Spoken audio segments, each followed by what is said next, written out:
The first time the Varelli cubs tasted tamarind, the Galactic Council nearly declared it a biochemical incident. The cubs were small, no bigger than human toddlers, with soft moss-green fur, oversized eyes, and little curling horns that twitched when they were curious. On Virel Prime, cubs were raised carefully, shielded from strong flavors, loud sounds, and anything remotely dangerous. Humans, unfortunately, had not received that memo. The diplomatic station Haven 9 was meant to be neutral ground, sterile halls, gentle lighting, and food designed to offend absolutely no species. That was the plan anyway. Then human cultural liaison Amira Patel arrived with her personal snack stash. She didn't mean any harm. Amira just missed home. On her third cycle aboard Haven 9, she opened a small metal tin during her break.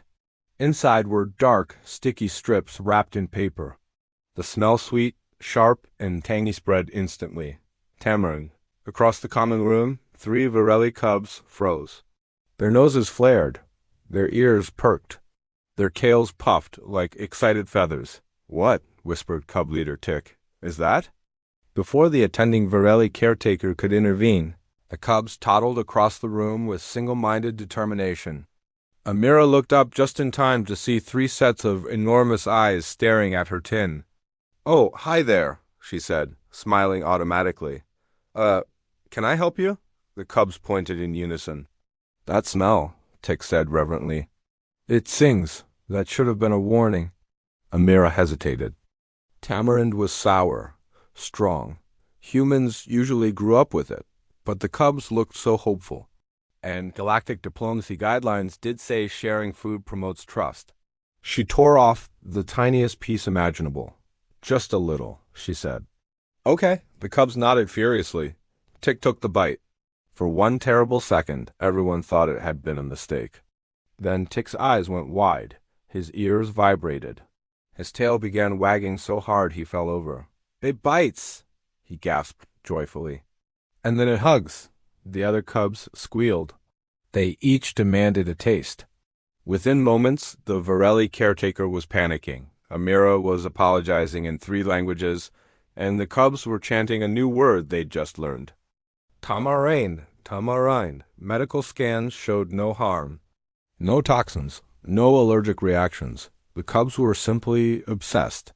By the next cycle, tamarind had become a problem. The cubs refused nutrient paste. They refused approved snacks.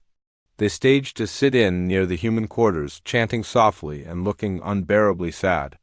The Varelli delegation was mortified. "We apologize," Ambassador Kirsch said, bowing deeply. "Our cubs have formed an emotional bond with your fruit paste." Amira rubbed the back of her neck. "It's okay. Honestly, this is kind of on us." The council debated banning tamarind from the station. That's when the humans did something very human. They brought more. Not just dried strips, but sauces, candies, drinks, and carefully diluted tamarind treats adjusted for Varelli biology. Human food scientists worked overnight. Chefs experimented. Nutritionists double-checked everything. The cubs were invited to a controlled tasting session. They lost their tiny minds. But something else happened too. The cubs started sharing.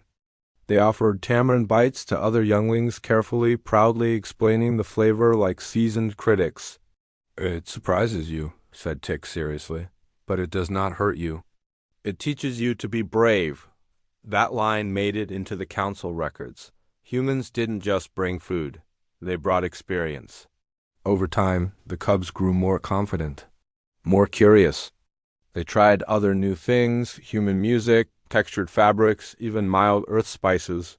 The Varelli caretakers noticed changes. The cubs recovered from stress faster. They explored unfamiliar environments more willingly. They trusted more easily. When questioned, Cub Leader Tick explained it simply. "The humans eat scary food," he said. "And they smile anyway." Months later, a crisis struck. A supply failure left Haven 9 without approved comfort foods for several species young. Anxiety levels spiked. Crying echoed through the halls. The Varelli cubs gathered together. Tick stood up. "We know what to do," he said. They went to the humans. Amira, now very tired and very proud, helped them prepare diluted tamarind comfort portions. The cubs carried them out, offering them gently to frightened younglings of other species. Not everyone liked it, but everyone noticed the gesture. The station calmed. The council took note. In the final report, the human entry was short. Species. Human notable trait. Willingness to share strong flavors, strong emotions, and comfort through challenge. Threat level, moderate. Cub interaction rating, exceptionally high, as for the Varelli cubs. Back home, tamarind trees were planted in protected gardens, not as food staples, but as symbols. Symbols of the day the humans arrived. Symbols of courage that bit first and hugged later.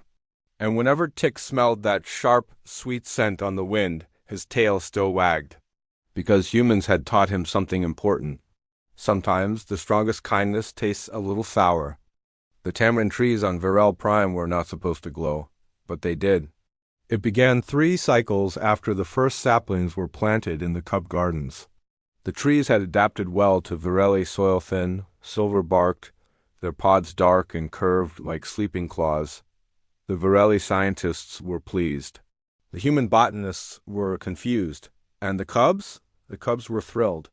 "It is singing again," Tick whispered one evening, paws pressed to the soil beneath the tallest tree. The others gathered around him. The air shimmered faintly, a barely visible ripple above the bark.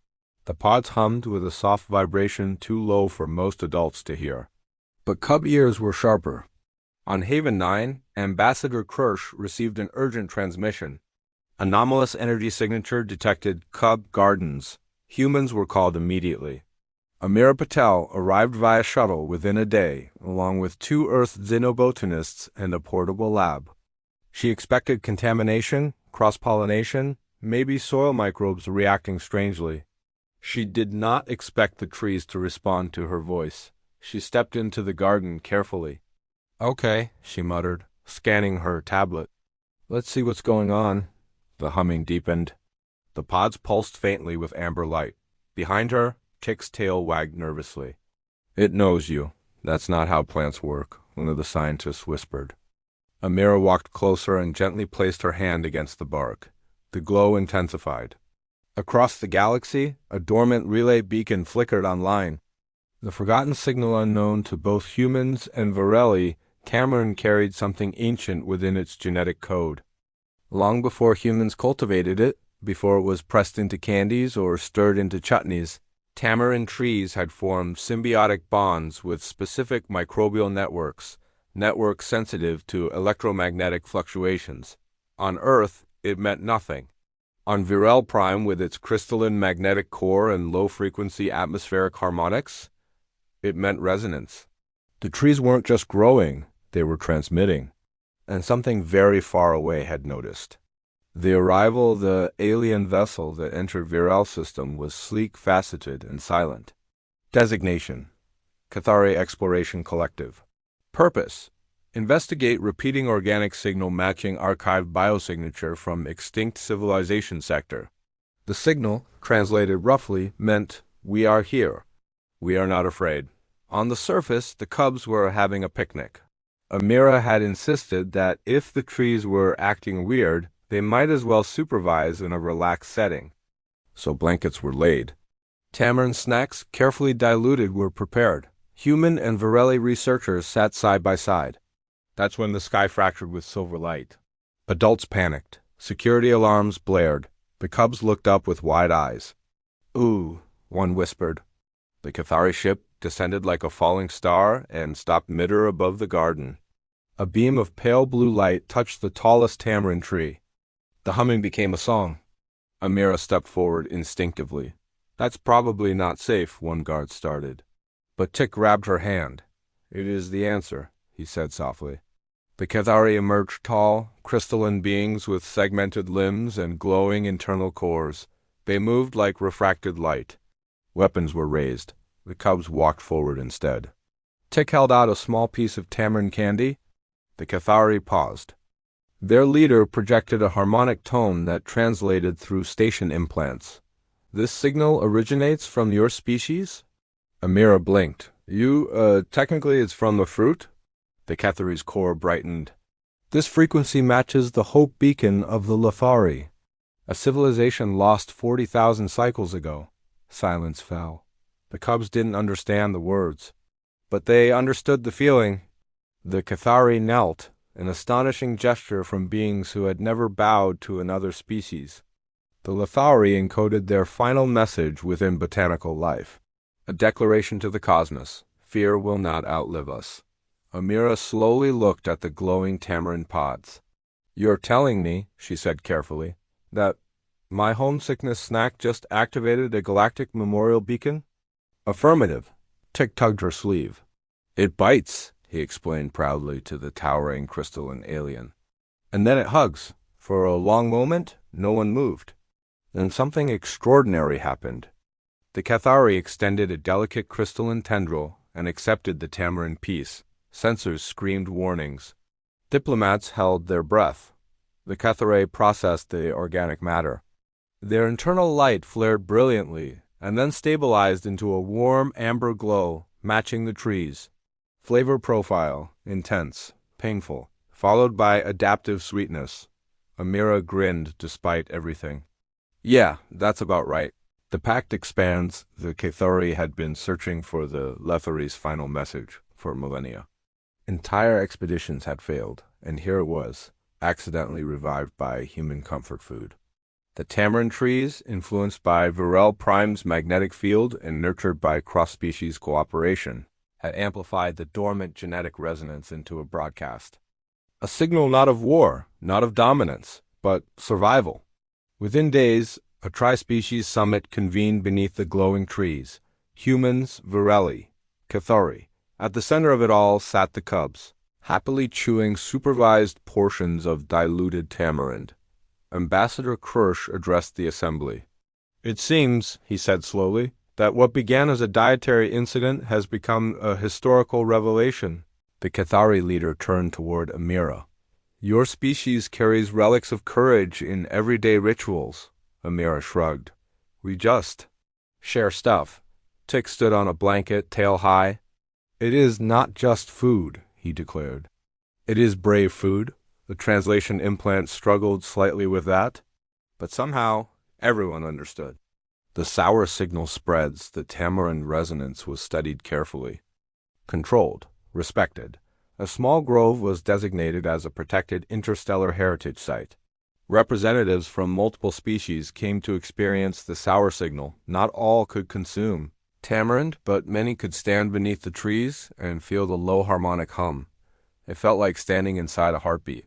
The message decoded fully weeks later: "If you find this, know that we endured. We chose hope over fear. Carry it forward." The Galactic Council amended humanity's file again. Species: human updated notable trait: unintentional activation of ancient hope beacons via snack distribution. Diplomatic impact: extremely positive. Cub influence index: galactic.